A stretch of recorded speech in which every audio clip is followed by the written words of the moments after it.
Saudara-saudariku yang terberkati dimanapun Anda berada, pada hari ini Kamis tanggal 26 Agustus 2021, hari biasa pekan ke-21, menurut sabda kita dari Injil Suci menurut Matius bab 24 ayat 42 sampai 51. Mari kita siapkan hati kita untuk mendengarkan sabdanya. Sekali peristiwa Yesus bersabda, "Karena itu berjaga-jagalah, sebab kamu tidak tahu pada hari mana Tuhanmu datang. Tetapi ketahuilah ini, jika tuan rumah tahu pada waktu mana pada malam hari pencuri akan datang, sudahlah pasti ia berjaga-jaga dan tidak akan membiarkan rumahnya dibongkar.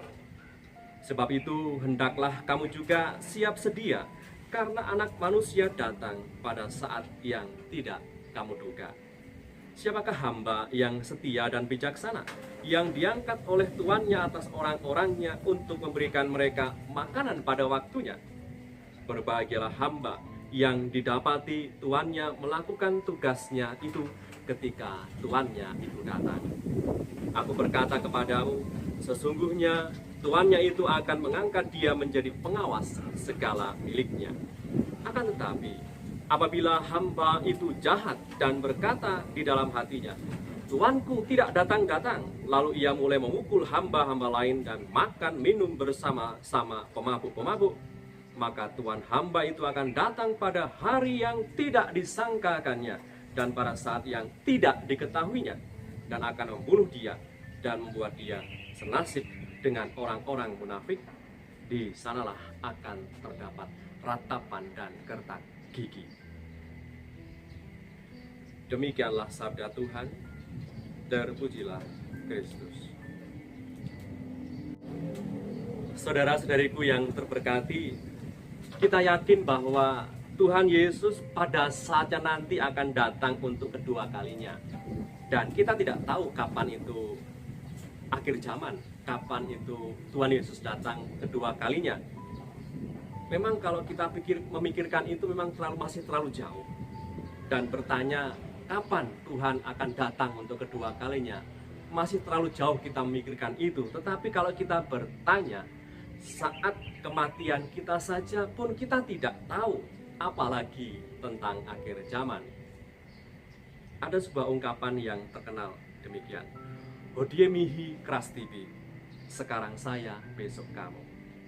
Di saat kita mendengar kematian saudara-saudari kita, kenalan kita, orang-orang yang sangat kita kasihi, mereka seolah-olah mengatakan kepada kita, sekarang saya, besok kamu. Dan kendati pun kematian ragawi itu sebagai sebuah kepastian, akan tetapi kita selalu tidak siap untuk mengalaminya, mengalami kehilangan seseorang yang sangat kita kasihi dan sangat dekat dengan kita. Dan juga oleh karena satu dan lain hal, banyak orang juga meninggal dalam keadaan yang tiba-tiba, dalam keadaan yang tidak siap. Oleh karena iman kita kepada Yesus Kristus yang adalah Tuhan kita, yang telah mengalami sengsara, wafat, mengalami kegelapan, makam, dan bangkit pada hari yang ketiga, ini menumbuhkan harapan bahwa kematian ragawi kita bukanlah akhir dari segala-galanya. Hidup seseorang bukanlah dilenyapkan, melainkan diubah. Kematian oleh karena iman kita kepada Tuhan Yesus yang telah bangkit dari alam maut, menjadi awal hidup baru bersama Allah Bapa di surga. Maka saudara-saudariku yang terberkati, dalam ketidaktahuan kapan Tuhan datang untuk kedua kalinya, kapan kita meninggal, yang bisa kita lakukan adalah mengisi hari ini, mengisi saat ini secara lebih baik dan dengan cara hidup yang lebih bermakna. Jelas satu yang diminta Tuhan dari sabdanya yang kita dengar pada hari ini adalah kesiapsiagaan kita sebagai seorang pengikut Tuhan. Kita dipandang siap menyambut datangnya Tuhan bila kita sedang melakukan tugas kewajiban kita sebagai pengikutnya. Tadi dikatakan dalam ayat yang ke-46, berbahagialah hamba yang didapati tuannya melakukan tugasnya itu ketika tuannya itu datang. Kesiapsiagaan kita menyambut Tuhan, atau saat kematian kita, atau saat kedatangan Tuhan yang kedua kalinya, bisa ditunjukkan dengan cara melakukan segala hal yang bisa kita lakukan untuk menyenangkan hati Tuhan.